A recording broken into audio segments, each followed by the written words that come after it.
Bienvenue dans l'Objet du média, le podcast qui décrypte les mutations du marché de l'objet publicitaire et du textile promotionnel. Dans chaque épisode, nous vous échangerons avec celles et ceux qui font ce marché, agences, fournisseurs, marques, experts. L'objectif, comprendre où va le marché, identifier de nouvelles opportunités et donner les clés pour créer plus de valeur. C'est parti. Bonjour et bienvenue dans l'Objet du média, le nouveau podcast dédié à l'objet média, à la grande famille de l'objet média. On va, au travers de ces différents épisodes, essayer d'analyser, de comprendre comment ça se passe, comment ça fonctionne, comment on peut arriver aujourd'hui avec toutes sortes de produits autour du média. Ça peut être du merchandising, ça peut être du sport, ça peut être plein de choses. Et voilà. Donc aujourd'hui, j'accueille Christophe. Bonjour Christophe, enchanté. Bonjour Benoît, ravi d'être avec toi. Donc on est là aujourd'hui et je trouvais que c'était hyper important de t'avoir comme premier invité de cette série. Comme nous, tu gravites autour du monde de l'objet média. Tu es un petit peu à l'extérieur et j'adore cette idée que tu puisses avoir un œil, je dirais, attentif et extérieur à cette vision et ça me fait très très plaisir de t'accueillir, surtout qu'on discute très très souvent et je pense que ton avis sera vraiment très éclairant pour les gens qui vont nous écouter. Christophe, en quelques mots, est-ce que tu peux te présenter ? Ah oui. Alors déjà, merci, ravi. Et effectivement, je suis un satellite. Alors, je suis un satellite, pourquoi ? Parce que je pense avoir fait tous les métiers de l'objet média. Allez, je rentre dans le vif du sujet. Objet média, pour ceux qui comprennent pas, et ils sont nombreux, parce que c'est normal, c'est un mot qui est vraiment interne au business. C'est tout ce qui va permettre, à un moment donné, de fidéliser, de remercier, de peut-être incentiver les gens, de les habiller, et donc tout ce qui va se toucher. Et je vais en parler. Moi, j'appelais ça à une époque la communication haptique. C'est tout ce qu'on touche, et ça vient du grec. Donc, mais revenons à la genèse. Donc, je suis né en 1970, mais je vais tout de suite arriver à l'objet média en disant que la première des choses, c'est que j'ai été dans le jeu vidéo pendant très longtemps et on a été un des plus gros annonceurs. On a fait des t-shirts. À l'époque, vous alliez chez Micromania, on t'offrait des t-shirts, etc. Dès qu'il y avait un jeu qui sortait, on a fait des milliers de produits. Et puis, derrière, moi, je suis parti dans un autre univers qui était la décoration, le luminaire, et j'ai commencé à aller en Chine pour accompagner mes clients sur la fabrication. Et au sortir de cela, le jeu vidéo m'a rattrapé et j'ai commencé à faire des produits pour le jeu vidéo. Collector, des cadeaux aussi pour Micromania, etc. Mais surtout des produits faits sur mesure. Donc, structure à Hong Kong, et puis la vie fait qu'à un moment donné, la structure a dû s'arrêter. Et moi, j'ai poursuivi dans cette réflexion de cette communication. Et à un moment donné, j'ai racheté une entreprise que tous les vieux de plus de 20 ans connaissent dans ce milieu qui s'appelle Promo Cadeau, qui était en fait un site web générateur de leads pour les agences qui s'abonnaient à Promo Cadeau. Bon, il s'avère, je ne le cacherai pas, que j'ai pas acheté ce qu'il y avait de plus nouveau et que le site n'était pas fantastique. Et surtout, les agences faisaient bien mieux que le site en lui-même, ce qui est normal. Il y a un moment donné, ça tourne. Et j'ai un ami qui a fait la même chose pour les avocats et qui a eu le même répondant. Mais ça m'a permis quoi ? Ça m'a permis d'avoir un groupe de protagonistes dans l'objet média, des fournisseurs, des agences qui étaient finalement dans un groupe qui se prénommait donc Promo Cadeau. Groupe que j'ai transformé. Alors au début, je ne cache pas que mon idée, c'était de dire, les gars, je sais fabriquer plein de trucs en Asie, je vais le faire pour vous et je vais être la star. Bon, il s'avère que ça s'est pas fait. Mais ce qui est sûr, c'est que j'ai également eu la chance, c'est que quand j'ai racheté Promo Cadeau, il y avait Maud Souchelot qui était là et qui m'a accompagné pour qu'on crée vraiment ce qui a fait notre travail pendant 7 ans, PM KDO. PM KDO qui est le groupement d'agences et ça on y reviendra au fil de l'échange, et de fournisseurs, pour en fait leur permettre de parler de leur métier autrement que comme c'est vu par beaucoup d'annonceurs, et ça on en parlera aussi, je pense. Et toi, tu m'aiguilleras parce que je sais qu'en plus de ça, le monde change. Donc voilà comment je suis arrivé dans cet univers-là. Et avec PMKDO, on a donc fait des magazines pour expliquer. Alors c'était presque l'objet promotionnel d'une agence, le magazine. C'était des magazines de marketing. Et ensuite, on a fait de la formation des commerciaux.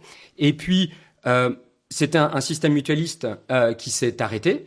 Et moi, aujourd'hui, avec Mouvance, l'entreprise, je continue à accompagner des agences, des fournisseurs, soit en stratégie, soit en recrutement, soit en formation. Et j'avoue que je suis un passionné du design et que on retrouve Alors là, je le dis parce que je le dis à tous les gens que je rencontre, je lui dis, mais tout ce que tu vas trouver dans une boutique, tout ce que tu as envie d'acheter, même sur Temu, maintenant, tu as le droit de le dire, tu vas le retrouver dans l'objet promotionnel. C'est-à-dire que c'est infini. Et tu disais en introduction, c'était massif, mais c'est plus que massif, c'est illimité. Donc voilà comment j'en suis arrivé, et voilà comment j'ai aussi cet œil aiguisé, mais aiguisé avec le recul, et non pas et surtout pas comment dirais-je, juge, mais plutôt ouvert pour me dire tiens, comment on peut aller plus loin, puisque finalement ça m'intéresse aussi, vu que je gagne ma vie aussi avec ce marché finalement. Très clair, Christophe, c'est très clair. Et justement, toi qui es maintenant dans ce marché depuis un certain temps, comment tu le vois évoluer? Qu'est-ce qui est marquant pour toi sur ces 10, 15 dernières années? Alors, est-ce qu'il évolue? Je sais pas. Non, c'est vache de dire ça, mais dans la réalité des choses, c'est que quand je suis arrivé, on m'a dit qu'il allait se transformer. Et puis j'ai pas vu forcément de transformation. Après, on a eu un pic avec la RSE où on s'est dit ça y est, c'est fini. Les gens n'achèteront plus que du français, c'est fini. Et puis bah non, ils reviennent. Et quand je discute avec des commerciaux, les trois quarts me disent, mais de toute façon c'est le prix. Hein. Donc si on est à l'extérieur comme ça, on se dit bon en fait il a pas évolué. À l'époque où ça a commencé, on va dire avec le pins, on vendait un pins avec l'effigie de la boîte, puis aujourd'hui on vend une gourde avec. Donc on pourrait se dire que ça a pas évolué, mais finalement ça a hyper évolué. Ça a hyper évolué, et c'est peut-être pas le marché qui a évolué. Ce sont les gens. Et même pas les annonceurs, parce qu'on a plusieurs steps. Hein. On a le fournisseur, c'est pas à toi que je vais l'apprendre, mais on a le fournisseur, l'agence, l'annonceur et celui qui reçoit le cadeau. Eh ben, c'est peut-être lui qui a le plus évolué finalement. Et c'est peut-être lui qui est plus en attente de certaines choses, bien qu'on ne lui parle pas très souvent finalement quand on est dans cet univers-là, à part l'annonceur. Mais lui a changé. Et après, et là, je te demanderai plutôt d'en parler parce que je n'ai pas cette technicité-là, mais c'est aussi l'arrivée de la techno, du digital, maintenant de l'IA. Et là, on voit quand même qu'il y a un mouvement. Donc, on n'a pas de changement transcendant avec je casse, il y a une rupture et le monde change. Un peu comme avant, on envoyait un fax et puis tout à coup, on a eu des emails. Là, on a vraiment une transformation qui se fait petit à petit, mais je pense qu'elle est hyper profonde. Alors déjà, je vais revenir sur un point qui est hyper important, c'est pour bien comprendre le marché, bien expliquer, notamment à des gens qui ne seraient pas forcément dans ce marché, qui ne connaîtraient pas. Il y a plusieurs steps aujourd'hui. Il y a les fabricants, qui sont souvent basés en Asie, mais on en retrouve quand même pas mal en Europe ou même en France. On a des distributeurs qui vont venir agréger les produits, souvent avec une valeur ajoutée au travers de la logistique. C'est-à-dire qu'ils vont avoir des grands entrepôts, ils vont collecter, ils vont récupérer, et puis il y a un réseau de revendeurs qui va se fournir chez ces distributeurs et qui va ensuite délivrer à l'annonceur. Toi, tu trouves que le marché n'a pas vraiment évolué. Moi, j'ai quand même l'impression qu'il y a des changements qui sont assez importants. Alors, peut-être que les gens n'ont pas évolué, les acteurs du marché n'évoluent peut-être pas aussi vite que le marché en lui-même, mais moi, j'ai l'impression que le marché bouge quand même assez vite et qu'il a bougé beaucoup depuis une dizaine d'années. À quel niveau, du coup, de ton Pour côté? moi, je trouve qu'il y a beaucoup de gens, on était hyper spécialisés il y a 10 ans, il y a 15 ans, c'est-à-dire qu'on était spécialiste du stylo, on était spécialiste du textile, on était spécialiste du marquage. Et ça, c'était vrai sur les marques, c'était vrai sur les distributeurs, c'était vrai sur les revendeurs. Aujourd'hui, on se rend compte que du haut jusqu'au bas de la chaîne, les gens deviennent un peu plus 360. On trouve des acteurs qui vont faire de la distribution d'objets, de textile, et puis du textile de plus en plus varié et divers, du sport, de la sublimation, de l'objet, comme tu le disais, RSE, Made in France, Made in China, donc une offre quand même assez 360. La conséquence de cette partie-là, c'est que les revendeurs, eux aussi, sont devenus 360. Il y a de moins en moins d'agences objets ou d'agences textiles. Il y a des gens qui font plus de textiles que d'objets ou plus d'objets que de textiles, mais globalement, ils ont un portefeuille où ils proposent tout. Et c'est quand même un changement qui est assez important. Et le changement le plus visible, c'est que du coup, les gens qui étaient vraiment ultra spécialisés, qui n'ont pas évolué, qui sont restés ultra spécialisés, ont plutôt tendance à disparaître. Je pense par exemple aux marqueurs. Si vous êtes marqueur et que vous étiez sérigraphe il y a 20 ans et que vous n'avez pas évolué vers de la broderie, vers du DTF, vers des choses comme ça, c'est un petit peu compliqué aujourd'hui. Et d'ailleurs, on voit que c'est un métier qui souffre beaucoup, notamment sur la partie française. Mais voilà. Mais je pense que ce changement, cette partie visible de l'iceberg est beaucoup plus profonde et qu'aujourd'hui, on a des modifications majeures. Après, je te rejoins aussi sur le fait que l'attente de l'annonceur, l'attente du club, l'attente de l'entreprise change aussi. Et elle change encore plus vite que le marché. Et c'est peut-être là où, je dirais, de par notre position, on le voit le mieux et de façon la plus visible. C'est très fréquent qu'un client m'appelle en me disant « Benoît, j'ai un problème, j'ai un appel d'offres. Il faut que je fasse une boutique. Tu m'as déjà parlé de boutique il y a 1 an, il y a 2 ans, il y a 3 ans. Et là, j'en ai besoin tout de suite. » Je ne vais pas dire qu'il est trop tard, parce qu'il n'est jamais trop tard pour s'y mettre. Mais par exemple, faire une boutique web nécessite d'avoir une certaine appétence à la techno, de comprendre les enjeux. Et c'est dans ce sens-là où le marché est en train vraiment de changer. Et je pense qu'il y a peut-être quand même une cassure. Enfin, en tout cas, c'est une vision qui m'est propre et sur laquelle je crois. Je suis d'accord avec toi. Effectivement, je te rejoins. Et c'est en ça où elle est importante cette évolution, c'est que en fait on la voit pas. Elle est t'as tellement raison dans le sens où elle est pas évidente visuellement parce que pour l'annonceur, donc l'annonceur, hein, le client, NJ, Orange ou Chantal Coiffure qui veut faire un cadeau, pour elle, cette entreprise-là, elle n'a pas vu ce changement. Elle n'a pas vu non plus qu'elle changeait dans ses demandes. C'est là où je te rejoins effectivement. C'est-à-dire que et il y a la notion de génération, c'est-à-dire qu'avant j'appelais le gars que je connaissais qui effectivement me proposait des stylos et je le refaisais, etc. Quand aujourd'hui déjà je vais aller chercher sur Internet. La réalité de ma philosophie, en tout cas quand je travaille sur la stratégie et avec des commerciaux, c'est de dire quelqu'un qui te parle, si t'es un humain qui veut acheter quelque chose et qui te parle, il a déjà fait 67% du travail de décision d'achat avant. C'est-à-dire qu'il est allé sur Internet, ou il a eu quelqu'un qui lui a dit que, ou ils avaient fait avant, mais il n'arrive pas vierge. Donc il arrive déjà avec des idées préconçues.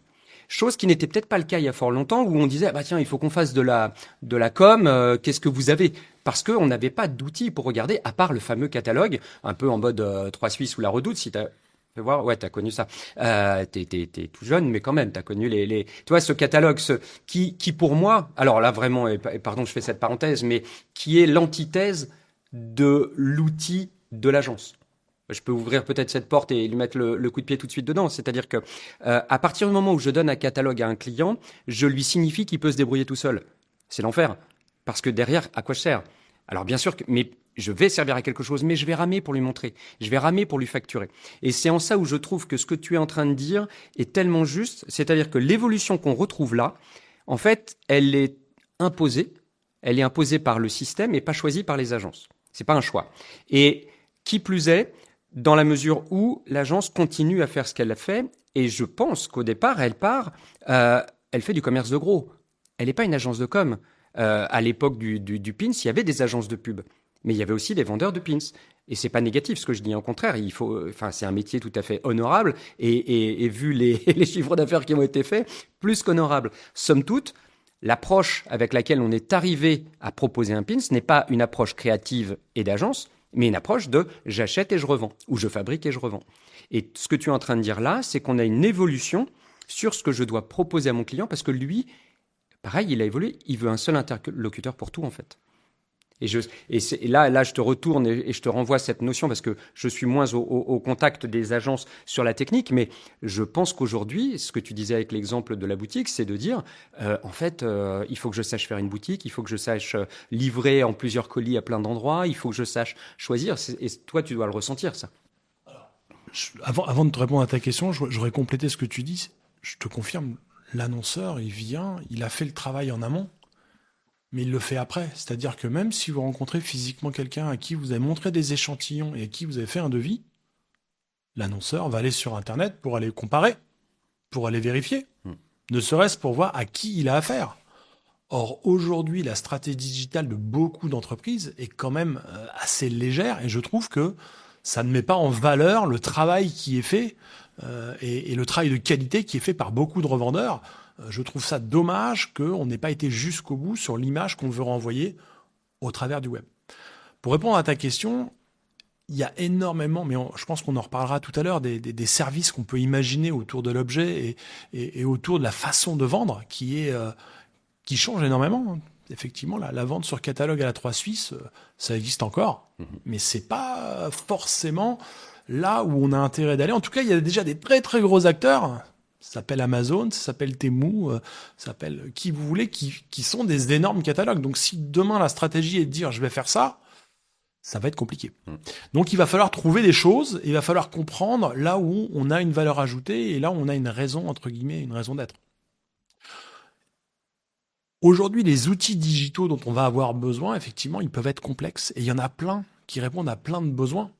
Mais si déjà le premier besoin, le besoin le plus basique, qui est de dire je présente à mes clients mon offre, mon savoir-faire, ma capacité de nouveauté. Si ça, je ne peux pas le montrer sur mon site web, ça va être compliqué. Et cordonnier plus mal chaussé, je vends de la personnalisation, mais je ne peux rien personnaliser sur mon site.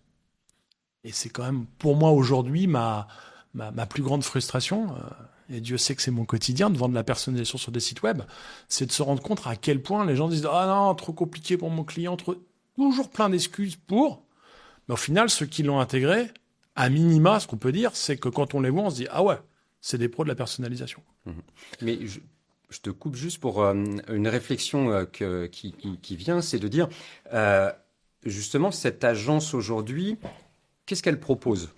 Qu'est-ce qu'elle propose en fait ? Et effectivement, si j'ai un catalogue sur mon site avec des produits que je peux personnaliser et vendre, avec des prix, par exemple, je suis un pure player. En gros. Et donc là, je propose la simplicité, la rapidité, le prix immédiat, etc. Et potentiellement, je me bats un peu sur Internet, donc sur le prix, bien évidemment. À côté de ça, et pour visiter des agences et nombreuses, il y a du monde. Et ma grosse frustration, et celle que je leur ai toujours présentée, c'est de dire, les gars, vous êtes tellement intelligents, vous avez tellement de choses à savoir dans votre tête pour pouvoir faire ce job, et c'est pas vu. C'est-à-dire, et quand je dis ça, c'est en gros, un commercial ou quelqu'un qui est au marketing d'une agence doit avoir à peu près l'équivalent d'un hypermarché en tête pour se dire, ah bah tiens, il y a ce produit qui existe, ça je pourrais le faire, on pourrait le faire pour ce client-là, je sais dans quelle gamme de prix, etc. Donc c'est déjà une base de données énorme. Derrière, ce sont des gestionnaires, mais des gestionnaires de projet. Parce qu'il faut quand même aller l'acheter, il faut vérifier qu'il est passé chez le marqueur. Allez, il y en a encore, donc il faut l'envoyer chez le marqueur, il faut assurer la logistique, il faut respecter le timing, parce que on fait pas un cadeau pour l'attendre 3 mois après l'événement.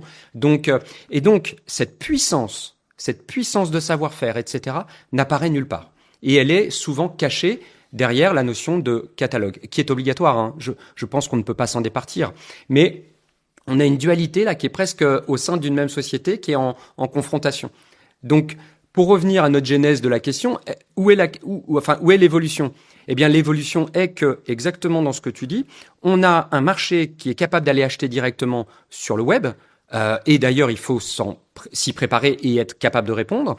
Mais en même temps, il faut qu'on apporte une valeur ajoutée qui est obligatoire. Parce que même si tu achètes sur le web, en attendant, c'est pas parce que tu as cliqué en tant qu'annonceur sur le web, parce que tu veux tes 3000 t-shirts, dont 5 avec un logo comme ça, 12 avec un logo comme ça et des tailles, que ça va se faire. Derrière, il y a une agence qui aura su sourcer, il y a une agence qui aura su organiser, etc. Mais ça, c'est pas valorisé. Et ça rejoint une table ronde que j'avais animée là dernièrement au CTCO, qui est le fameux salon tous les ans, où la conclusion était de dire ce marché est incroyable. Il y a même des fonds aujourd'hui qui rentrent dedans avec des gros chèques. On va y venir. On va y venir. Ça fait partie de l'évolution. Exactement. Et de se dire, mais en fait, quand on est protagoniste de ce marché-là, il faut plus bomber le torse que ça, en fait. Et ma frustration, et en tout cas celle que j'essaye de pousser en interne quand je suis avec des fournisseurs ou avec des agences, c'est de dire, les gars, bombez le torse, mais parlez autrement de vous. Ne laissez pas les gens parler de vous comme étant des simples commerçants. Vous n'êtes pas ça. Tu vois, et ça rejoint pour moi, c'est ça l'évolution qui doit être opérée quelque part. Justement, je pense que tu as bien résumé. Il faut être un super-héros pour vendre de l'objet promotionnel parce qu'il faut savoir faire un BAT, il faut trouver le bon produit, il faut récolter les tailles, toute cette partie-là.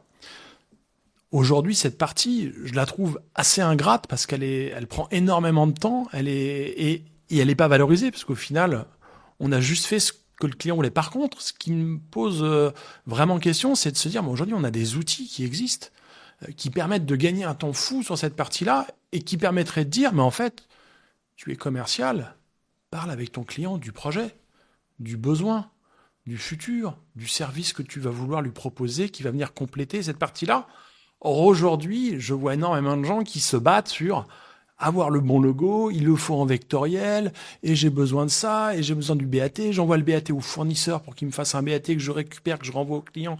Le client me dit, il faut le modifier, je le replains, je le renvoie. En fait, tant qu'on passera du temps sur cette partie qui, au final, n'a pas de valeur ajoutée, puisque si elle est bien faite, c'est normal, et si elle n'est pas faite, c'est un gros problème. Comment on fait pour traiter cette partie-là pour que, justement, on se libère du temps pour aller chercher la valeur ajoutée, chercher le service qui va intéresser notre client, parce que notre client, ok, il veut le produit, mais il le veut à un temps donné, il le veut peut-être dans une logistique, on va peut-être le regrouper avec différentes choses, donc il le veut peut-être en se disant, non mais moi je vais pas m'amuser à récolter les tailles, donc il faut que vous me donniez un outil qui va m'aider à récolter les tailles de 200 personnes. Il le veut peut-être en disant, mais je sais pas combien j'en veux, mais ça va être pour mon réseau de distribution, donc il faut qu'ils viennent commander eux-mêmes sur une boutique que vous allez me mettre à disposition, parce que même moi, je ne sais pas faire cette partie-là. Donc, si aujourd'hui on est focus, le nez dans le guidon à essayer de sortir du logo, du BAT et du devis, comment on fait justement pour voir cette partie-là, et comment on fait pour se sortir par le haut, par de la différenciation sur la vente de ces objets, quoi. Ça, c'est intéressant, et là, tu touches à une notion qui est une notion d'entreprise, voire de marché. C'est-à-dire que là, tu touches à une notion de culturel. Et de culturel et de... je tape dedans, hein, mais de syndrome de l'imposteur. C'est-à-dire qu'à partir du moment où c'est moi qui gère le BAT, à partir du moment où c'est moi qui le dis au marqueur, je fais mon travail. Et il est factuel. Et je pense que c'est une erreur, hein, et je te rejoins, tout ça ne doit être automatisé.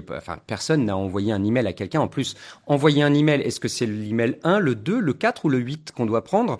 Ah ben non, parce que je t'avais pas vu mon erratum, parce que on a quand même le défaut de plus appeler, donc on met tout par email, et donc j'ai pas vu ton dernier email. Ben non, parce que j'en ai 162 en retard, donc je l'ai pas vu. Donc j'ai imprimé en bleu. Ah ouais, mais je t'avais dit que non. Donc, déjà, la perte d'argent, parce qu'il y a ça derrière, hein, il y a de la marge, elle est déjà immédiate. Ceci dit, ça veut aussi dire que l'on a recruté à une époque des personnes pour faire ce job-là. Et que ces personnes-là, elles doivent évoluer. Alors elles doivent évoluer, potentiellement, elles veulent sûrement évoluer. Mais il faut que ce soit l'entreprise qui évolue. Et aujourd'hui, on est dans un système d'entreprise où on est sur des PME. Il y a quelques gros groupes maintenant, mais la marge, c'est en marge. C'est-à-dire qu'aujourd'hui, on est sur des dirigeants et des dirigeantes qui gèrent leur société et qui, comme à chaque fois que moi j'accompagne des entreprises, mon maître mot, c'est de dire quand tu vas à un mariage et qu'il y a la pyramide de coupe de champagne qui est super belle, mais si la première qui est tout en haut, elle est un peu de traviole, il y a que ceux de gauche qui auront du champagne. Eh bien, en fait, on est sur des sociétés qui sont menées par leurs dirigeants et non pas par des groupes qui vont mettre des règles où là, on applique et on se tait et on avance. Au contraire, c'est hyper humain. Sauf que l'humain, bien évidemment, dès qu'il faut sortir de la boîte, dès qu'il faut changer, c'est compliqué. Mais le cap, il est très humain. Dans le marché, là, il est hyper humain. C'est un truc de dingue. On parle de digital, on parle de tout ça, mais en fait, il est hyper humain et c'est cette acceptation de ne plus faire ce qu'on faisait avant, assez radical. Alors pour le coup, je disais que l'évolution elle était molle, ou en tout cas qu'on la voyait pas. Là, je pense qu'il faut être radical. C'est-à-dire qu'il faut se dire, ok, c'est bon, on arrête. On va arrêter de faire effectivement tout ce qui coûte du temps, mais qui ne valorise pas, qui n'est pas valorisé, pour aller, et on parlera après de la suite, c'est comment je valorise l'entreprise. Et c'est là où je te rejoins, c'est que si les grands groupes, enfin si des grosses masses se créent, elles vont automatiser. Quand tu deviens gros, à un moment donné, tu dis bon, on va arrêter les BAT par fax, on va automatiser. Et donc, il faut que les plus petites structures, elles soient presque les premières à le faire. Parce que c'est elles, en fait, qui vont... Si les plus grosses vont vite, elles vont prendre le marché. Parce qu'elles ont de la puissance de visibilité, elles ont de la force, elles ont des moyens.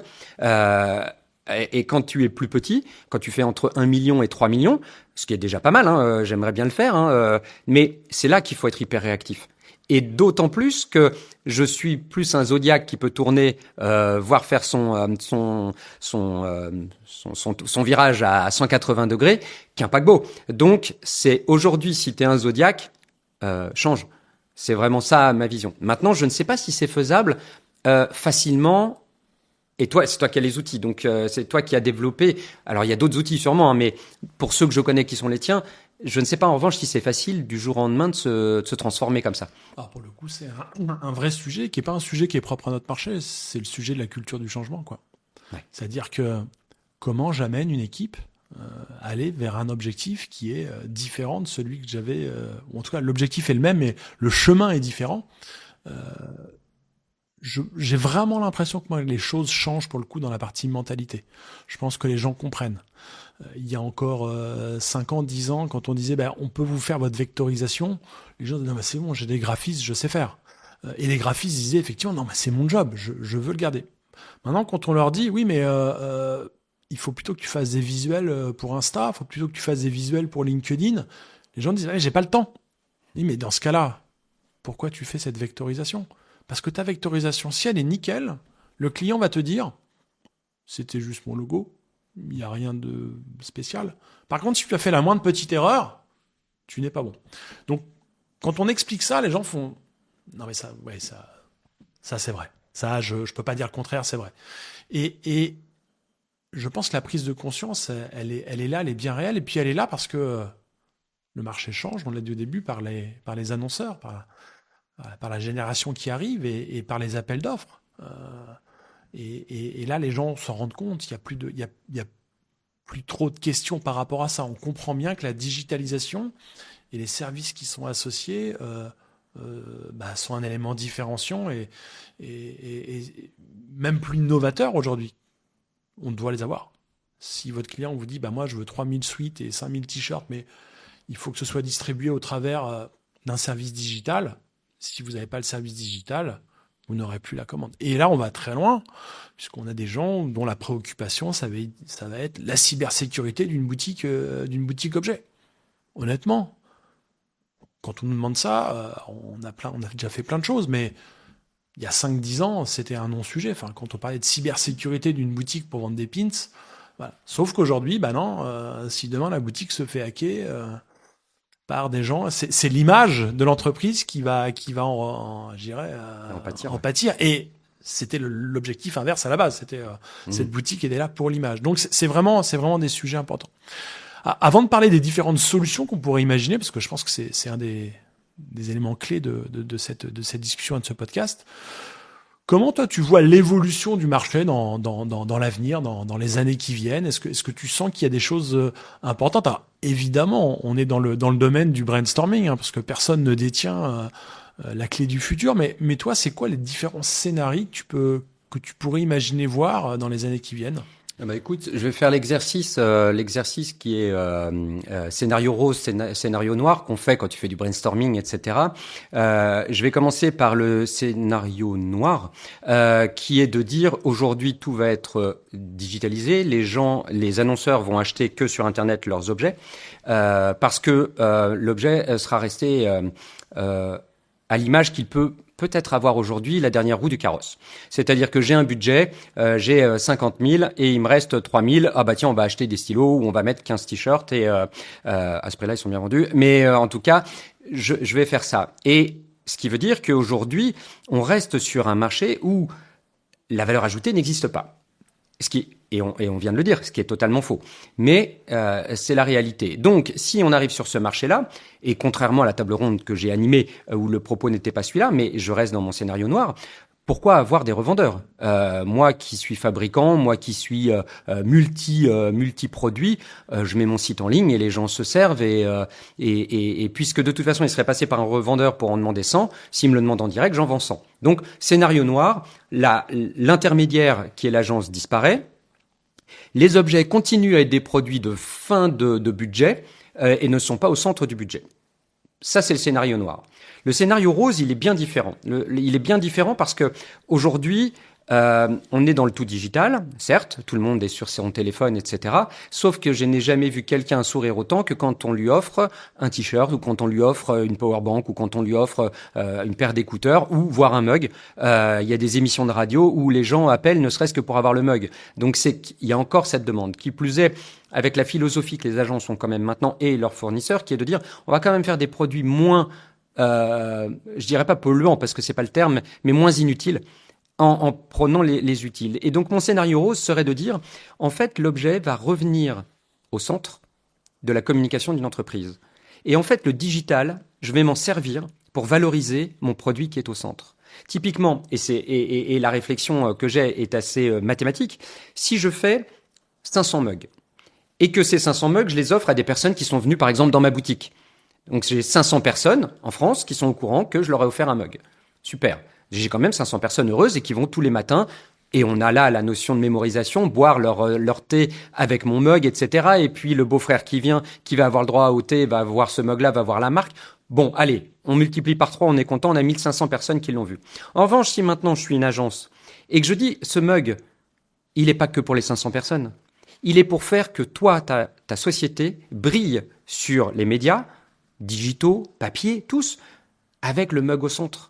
Et de dire, regardez ce que ces 500 élus ont reçu. Et pourquoi on l'a fait. Et qu'est-ce que ça transparaît. Et tout à coup, quand aujourd'hui on fait du SEO qui est de dire je fais un méga article et je vais aller puiser dans cet article-là pour faire des contenus, des micro-contenus autour pour que ça fasse venir à l'article, le méga article pour moi, ça peut être l'objet. Et ça, c'est mon scénario rose.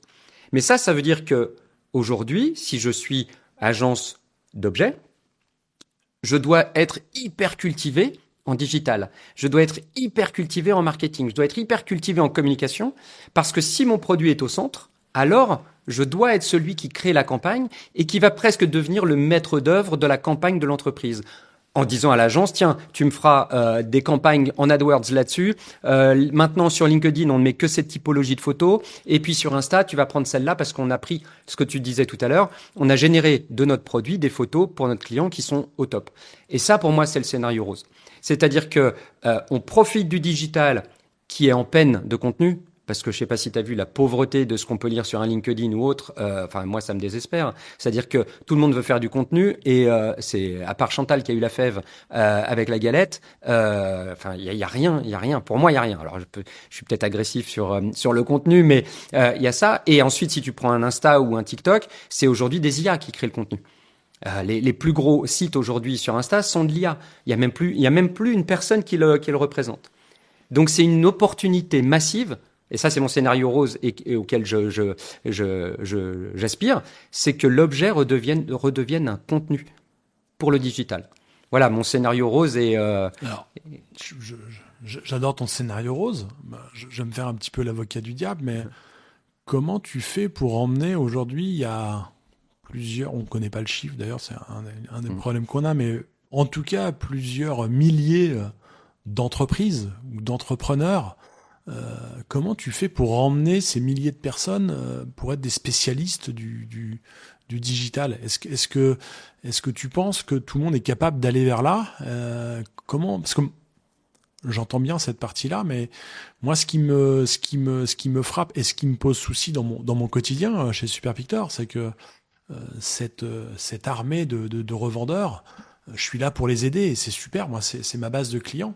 Moi, ce qui me fait peur, c'est plutôt une évolution de scénario noir en disant petit à petit, il ne reste plus que des gros et bah forcément, on rétrécit de ma vision, ma taille de marché adressable. Donc, moi, au quotidien, je suis là pour réfléchir comment je vais pouvoir aider toutes ces personnes-là, mais comment demain je peux emmener quelqu'un en lui disant, mais tu vas faire du marketing digital plutôt que du marketing objet.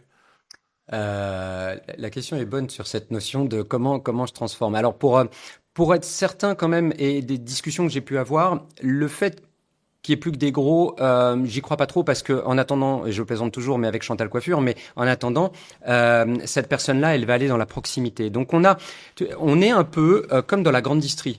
On a les hyper, les super et les proxys. Tu vois, et moi qui habite en centre-ville, etc., qui n'ai pas de voiture, je vais pas faire mes courses dans l'hypermarché qui est à 25 km. Je vais soit chez Super U, Intermarché ou Monoprix, dépendamment de mon pouvoir d'achat aussi, mais je vais à ma proximité. Donc déjà, ça c'est rassurant, je trouve, où tout le monde a sa chance.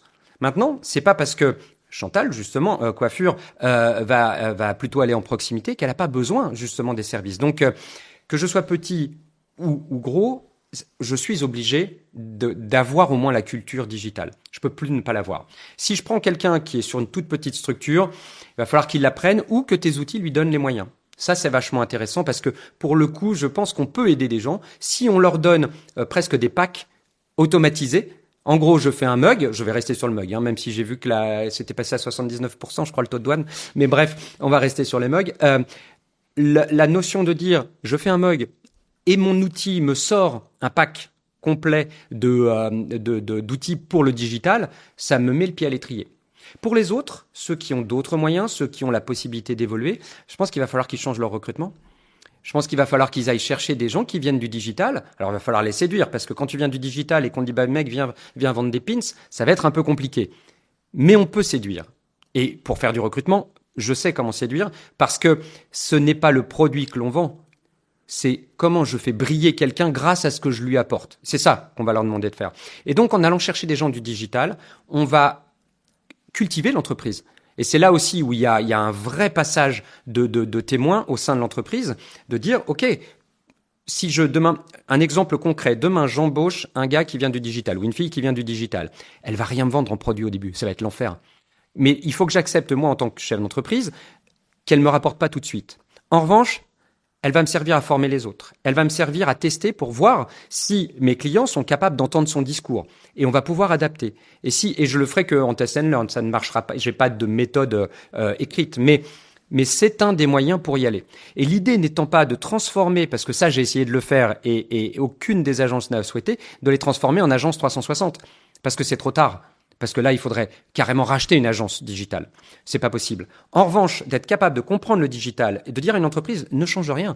Je te demande pas d'abandonner ton agence digitale. Par contre, je vais te dire ce qu'il faut que tu lui dises. Parce que là encore, la force des agences digitales, c'est qu'on est un peu dans la nébuleuse des années 80 avec les informaticiens. Ou avec moi encore le garagiste, alors qu'il plus est sur moi avec les voitures électriques, mais où je comprends rien et tout ce qu'il pourra me dire, c'est argent comptant parce que je n'y connais rien.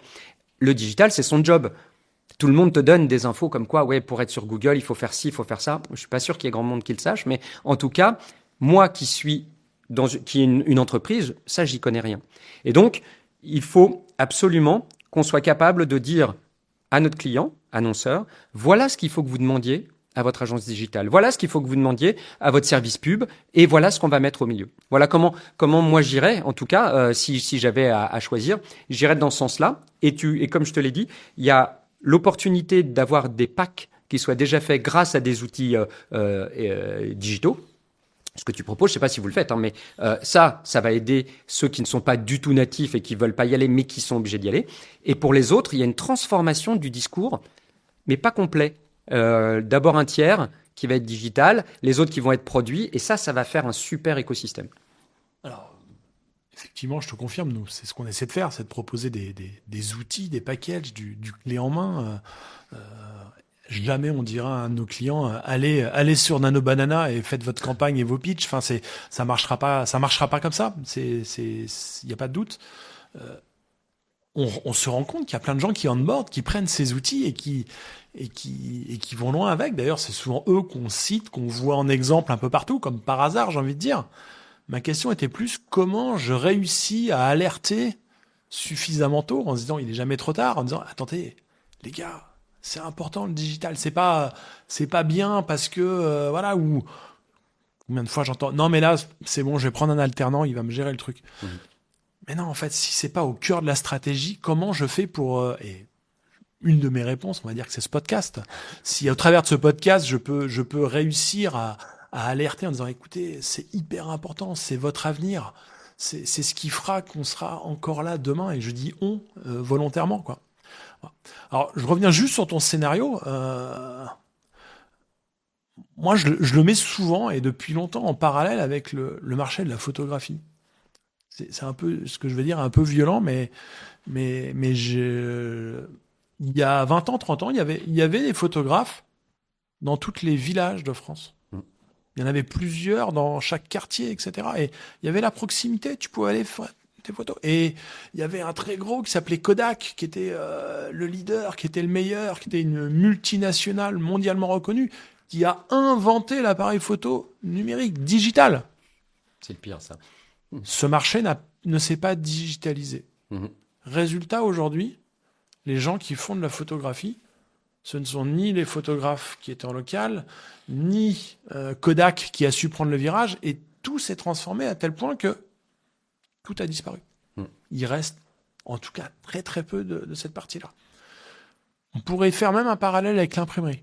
On va pas le faire là, mais c'est assez proche. Et aujourd'hui, je suis assez frappé dans notre marché de voir des personnes se dire non mais On risque rien. Moi, je les connais, mes clients. Et puis, c'est du local, etc. Et aujourd'hui, on voit quand même, et c'est ça dont je voulais parler avec toi, il y a quand même des signaux avant-coureurs qui sont là qu'on ne peut pas ignorer. Vous allez sur Temu, vous pouvez acheter 500 stylos personnalisés au prix de Temu. Et je vais être difficile, mais probablement plus rapide que beaucoup de fournisseurs locaux France. Vous allez sur Amazon, ils font des t-shirts personnalisés. Alors aujourd'hui, j'entends, oui, mais ils font pas ci, ils font pas ça. Sauf qu'en attendant, quand on leur laisse la place, ils vont la prendre. Et ces gens-là, la place qu'ils auront pris, on ne la reprendra pas. Donc comment nous, on doit être là pour se réinventer, pour trouver des choses nouvelles, parce qu'en plus, les annonceurs, les clients ont envie de travailler avec nous. Ils n'ont pas envie de travailler avec Amazon ou avec Temu. Ça, c'est intéressant et ça juste j'élargis un peu le sujet sur la concurrence. Bien sûr que, mais on parle pas de Decathlon parce que Decathlon fait je ne sais combien. Enfin, quand on parle avec des gens de l'objet promotionnel et du textile, Decathlon n'apparaît jamais comme le plus gros concurrent, alors qu'en fait ils en font des milliers des t-shirts brandés, etc. Mais tu as aussi deux typologies de concurrence. Donc tu as ceux que tu as cités, mais tu as aussi, je reviens sur le digital, pardon, et l'IA, qui sont des méga concurrents puisque eux prennent le budget en fait. Donc ça, c'est à la limite, j'irais plus d'abord là-dessus, c'est de dire, mais si je peux avoir plein de concurrents comme Temu ou autres, mais s'il n'y a pas de budget, mon concurrent, il aura pas beaucoup plus de pognon que moi. Donc l'idée, c'est de se dire, ok, déjà, qui sont mes vrais concurrents? Et aujourd'hui, c'est pas forcément mes pairs. Chez mon client, mon concurrent, c'est l'agence digitale, c'est l'investissement qu'il y a eu sur l'IA, etc. Donc ça, c'est le premier point. Et je pense que cette prise de conscience, c'est ce que tu as dit. J'espère que ce podcast, alors là on l'introduit et j'espère qu'il va plaire. En tout cas, qu'il va susciter des envies pour que tu aies des interviews de gens du métier, puisque moi je suis pas du métier, je suis un observateur, qui vont venir expliquer les choses ou donner leur vision, etc. La chose qui est certaine, c'est que là on a beaucoup parlé des annonceurs, des agences. Et on leur a dit, attention les gars, vous regardez pas où vous allez, etc. Alors là encore, c'est toujours facile de taper sur la tête. Il y a aussi les fournisseurs dont on n'a pas parlé et qui sont la moitié du business en fait, puisque s'ils sont pas là, il y a rien à vendre. Donc les fournisseurs, où se placent-ils dans cette démarche similaire de dire, est-ce que eux vendent justement des produits sur Amazon ou à des gens qui sont sur Amazon, ou est-ce que c'est peut-être la structure qui n'est pas en France mais qui est à l'étranger qui le vend? On ne sait pas d'où ça vient. De toute façon, on n'arrive pas à tracer non plus si facilement. Mais le fournisseur aujourd'hui, et toi tu travailles beaucoup avec eux aussi pour qu'ils soient dans ton outil, comment il se positionne et comment il aide en fait ces distributeurs? Je suis pas sûr aujourd'hui qu'il y ait une vraie notion d'aider. En tout cas, de moi, ce que j'ai vu, puisque je les ai réunis pendant un temps, puisque je faisais les business meetings, c'était des fournisseurs qui venaient pour expliquer aux agences les produits.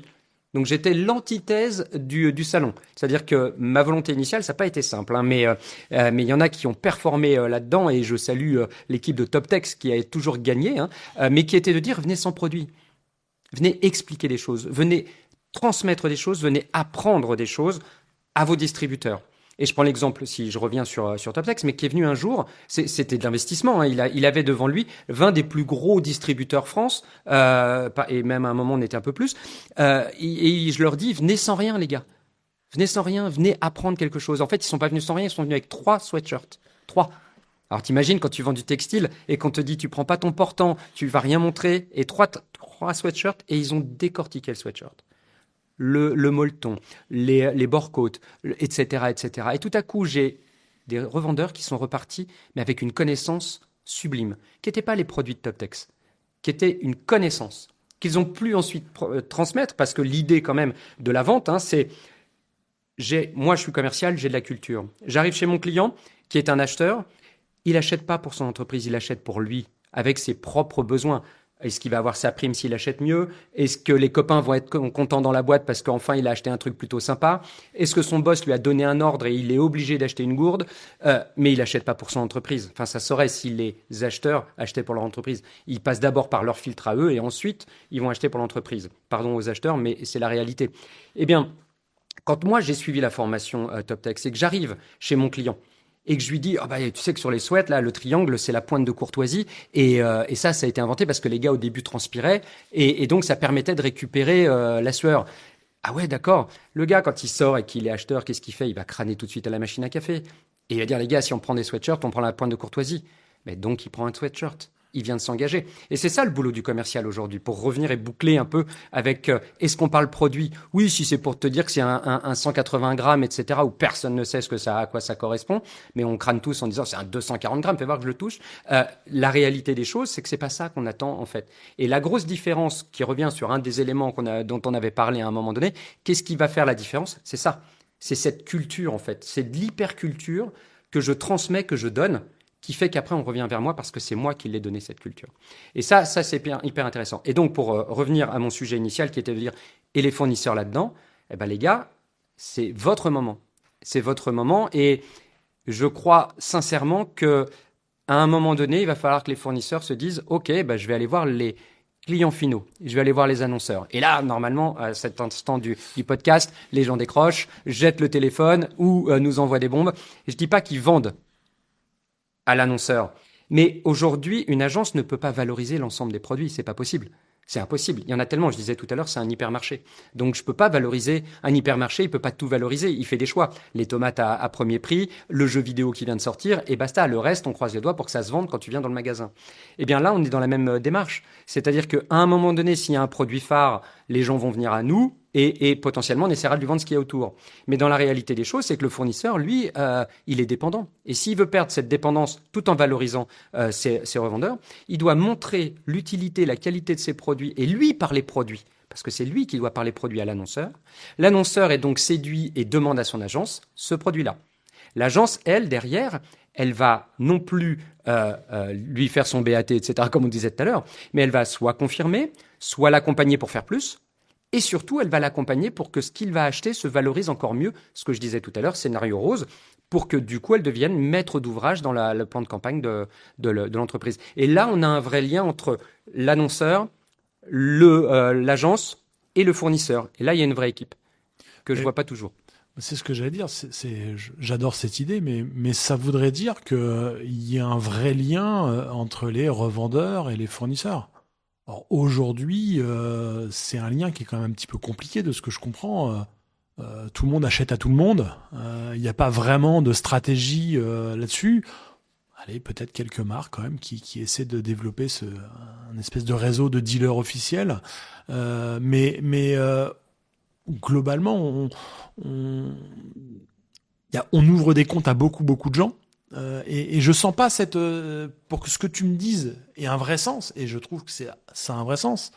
Ça voudrait dire aussi que il y a une stratégie en tant que revendeur de se dire voilà, moi je distribue telle marque et je distribue pas ça parce que le client m'a demandé ça, cette marque parce qu'il m'a demandé ça, sans chercher à savoir pourquoi, mais juste que comme il l'a demandé, je distribue cette partie-là. Or aujourd'hui, et pour le coup, je le vois bien quand moi je discute. Quand on doit créer un catalogue produit sur un site internet, c'est pas si clair que ça, le fait qu'on ait des fournisseurs stratégiques ou privilégiés, quoi. Mm-hmm. En tout cas, quand il y en a, il y a toujours une porte d'escalier en disant oui, mais il me faudra aussi tous les autres, quoi. Et ça, dans notre marché, c'est un sujet qui est un peu tabou. Mm-hmm. C'est pour ça que je le dis là. Voilà, c'est un sujet qui est un peu tabou, mais qui, je pense, est un vrai problème. Un vrai problème dans l'avenir et dans notre capacité à justement apporter de la valeur ajoutée. Ouais, mais et alors là encore, c'est une prise de risque et c'est un parti pris de la part d'un fournisseur. Mais comment dirais-je, la méthode se mettra en marche d'elle-même. Si moi je suis fournisseur aujourd'hui et que je fais cette démarche d'aller à l'annonceur et que je ramène les affaires à certaines agences, qui sont parce qu'elle est dans le secteur, parce que pour telle et telle raison, et que je vois que ces agences ne jouent pas le jeu, j'arrête avec elles. Oui, mais et du coup, tu reviens au scénario qui te dit, moi je suis fournisseur, je vais sélectionner un réseau, qui maille la France, un peu comme un concessionnaire automobile. Oui. Allez, j'ai 50 concessions. Et ça veut dire que si tu prends les 3 ou 4 plus gros et que chacun prend 50, on est très loin des milliers de revendeurs. Mm-hmm. Et là, on revient à notre sujet initial qui est de dire, mais en fait, on risque pas à un moment donné d'avoir une évolution majeure sur le marché.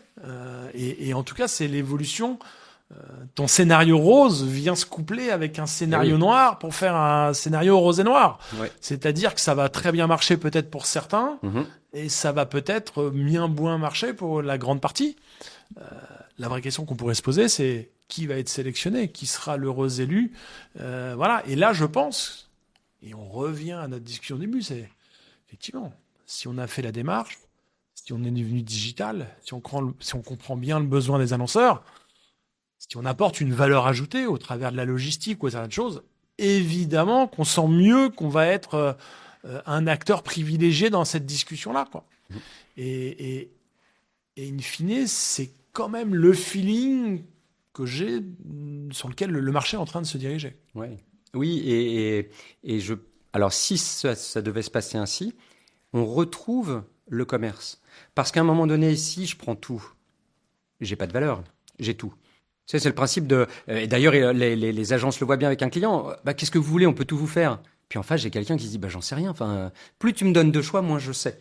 Et moi, si je fais une sélection, ou en tout cas si je suis choisi, ça dépend dans quel sens ça va aller avec le fournisseur versus le distributeur, mais il va falloir que je défende mon beefsteak. C'est-à-dire que si à un moment donné, moi j'ai la marque A, qui est un t-shirt A, et que le client me demande la marque B, mais que moi je veux vendre la marque A, il va falloir que tout à coup j'avance des arguments. Il va falloir que je reprenne ma place de commerçant, de commercial, de conseil, pour lui dire, c'est sûrement un très bon choix, mais je vais vous expliquer pourquoi on va faire mieux.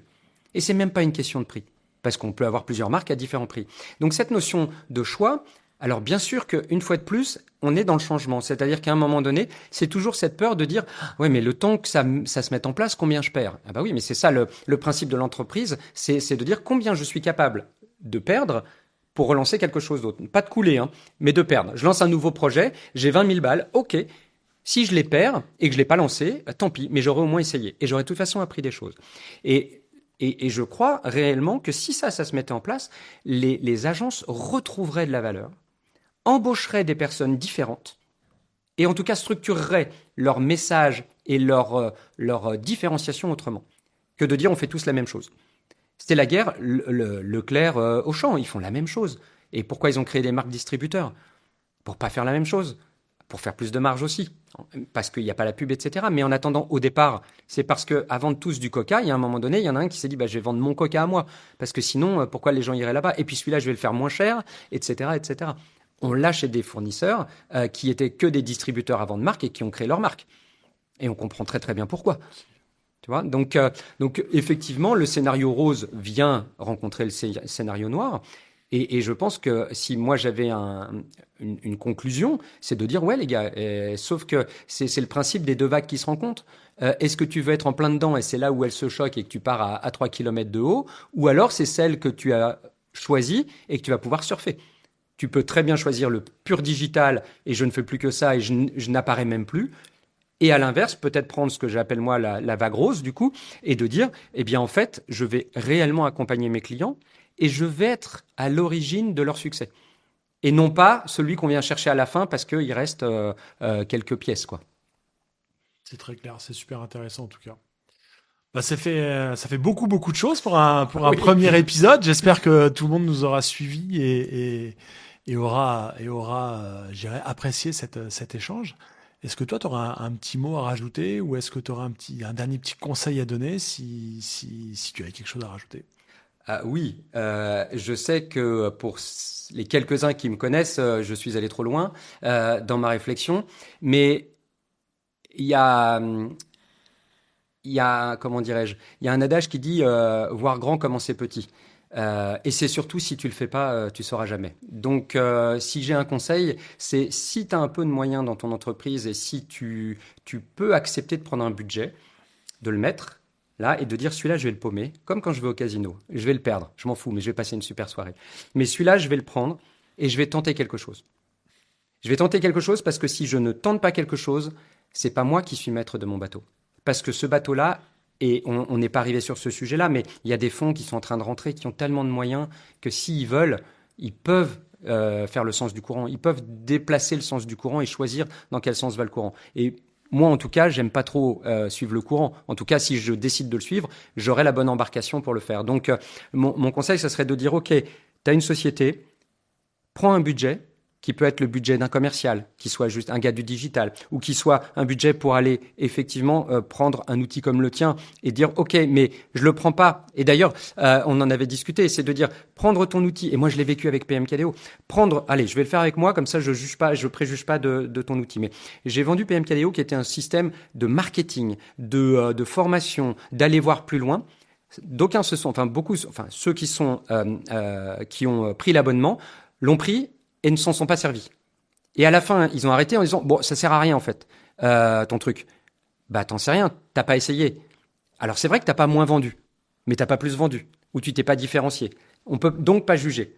Et ce que je préconiserais aujourd'hui, c'est de dire que quelqu'un qui décide d'aller vers la digitalisation et l'automatisation doit le faire en se disant ça, c'est une stratégie, c'est pas un outil, c'est une stratégie. Et donc, j'adapte aussi mes équipes à cette stratégie. Et je me donne les moyens de les former, que ce soit commercialement, de penser et de dire commercial, va falloir que tu penses autrement. Communication, je vais arrêter de ne penser que ça peut être une alternante qui peut faire l'image que je veux de moi à l'extérieur. Et ensuite, au niveau organisationnel, bien évidemment, mais au niveau organisationnel, ça se fait ça tout de suite parce que c'est tellement avantageux que ça s'organise. Donc, on revient sur l'humain. Et ce que je trouve intéressant là, c'est de dire, et moi ce que j'aime, c'est on va améliorer les gens en fait. Et puis on va améliorer ce qu'ils vont faire et puis on va leur permettre de s'exprimer et de ne plus être à faire des tâches qui sont parfois pas forcément valorisantes, même s'ils sont bien payés. En attendant, je pense que c'est plus valorisant d'aller et d'être perçu comme quelqu'un qui accompagne une entreprise pour qu'elle brille plus que d'être celui qui fait le devis qui lui a permis d'économiser 30 centimes sur le stylo. Bon, une conclusion un peu longue, mais voilà, c'était ce à quoi je pensais. Ok.